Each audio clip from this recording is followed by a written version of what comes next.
The first step in replacing the gas springs is to remove the seat. Do this by removing the 4 nuts and bolts in front and back using a 7/16 socket.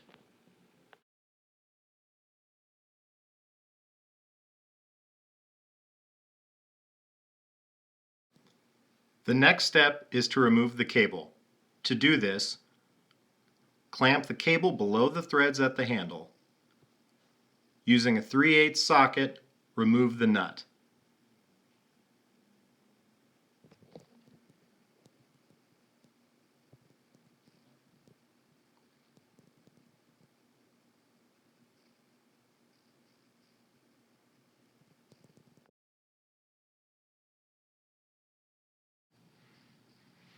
The next step is to remove the top nut attaching the cable. To do this, use 2 9/16 crescent wrenches.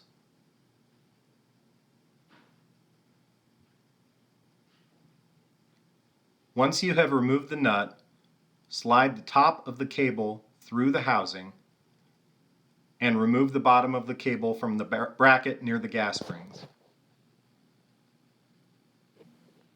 Next, you will remove the shoulder bolts from the channel brace using a 1/4" socket hex. Once these are removed, gently slide the channel brace forward.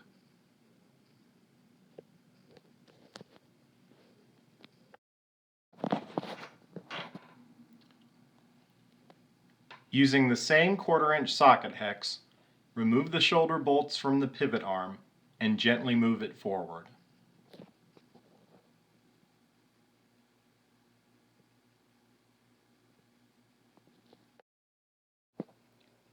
Depending on the age of your Ranger, you will either notice 3 or 2 gas springs, and you may also notice either a pin or a nut connecting the gas springs to the upper pivot arm.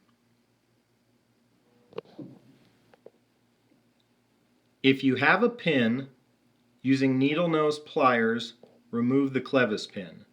With a bolt, remove the nut using 1/2" wrenches and remove the bolt. Before you remove the gas springs, it is important to remove the set screws that actuate them. After removing the access panel in the back of the chair using a 7/16 socket, remove each set screw using a 1/8 Allen wrench.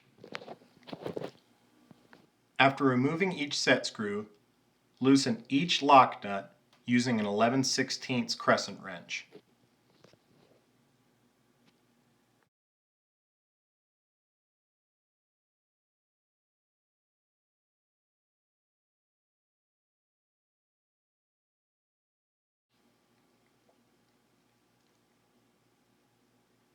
When each lock nut is loosened, remove each gas spring by turning counterclockwise.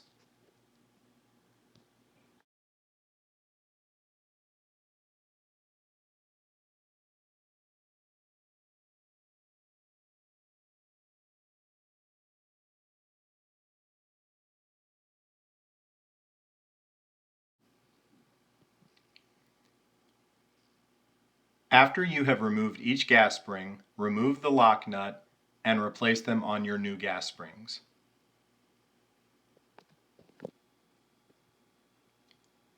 For ease of function and adjustability, dual gas springs are now used on the Ranger.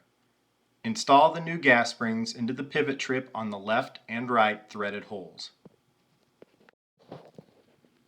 To ensure proper tightness, give one extra turn using the bolt that connects the gas springs to the upper pivot arm.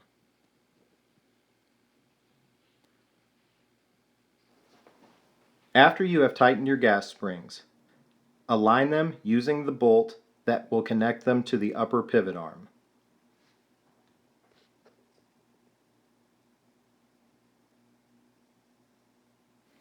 After the gas springs are aligned, tighten the lock nuts using an 11/16 crescent wrench.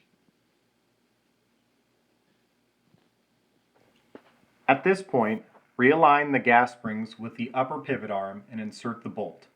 Tighten the nut using 1/2" crescent wrenches.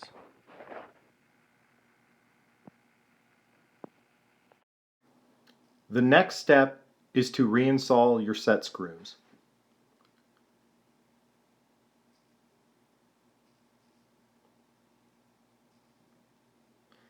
Finger tighten each set screw until you connect with the gas spring. After connecting with the gas spring, give each set screw a 360-degree turn using a 1/8 inch Allen wrench.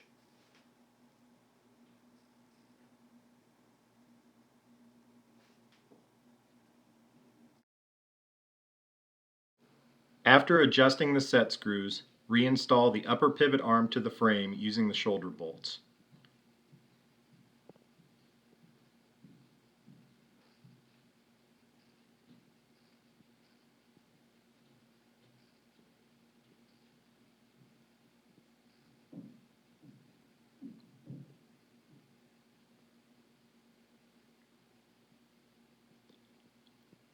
Tighten the bolts using the 1/4 inch socket hex.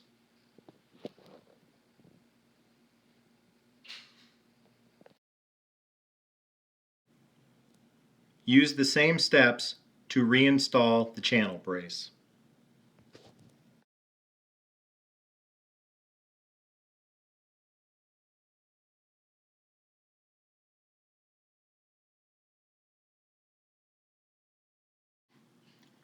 When reinstalling the cable, make sure the top nut on the coupler and the nut on the cable itself are removed. Take the bottom of the cable and slide it through the pivot trip.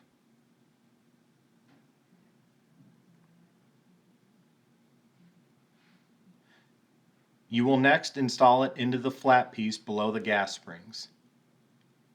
Bring the bottom of the cable forward so the ball cannot come out. Slide the cable coupler into the bracket on the channel brace and replace the nut.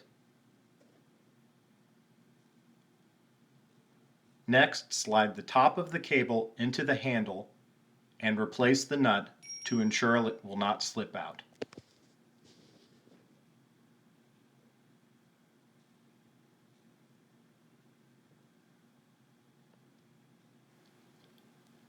Tighten the 2 nuts on the cable coupler to the bracket using 9/16 crescent wrenches.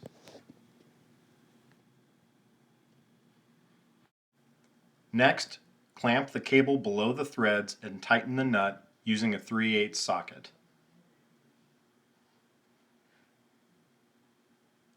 Tighten until the cable has a tight tension with limited movement. When pulling the handle, there should be a spongy feel.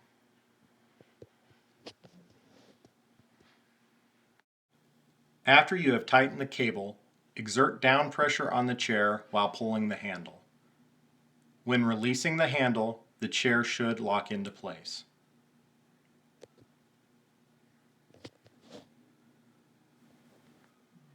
The final step is to reattach the seat using the 4 nuts and bolts in the front and the back. For ease of installation, install the front of the seat first and then pull back to align the back of the seat with the frame. Tighten the nuts using a 7/16 socket.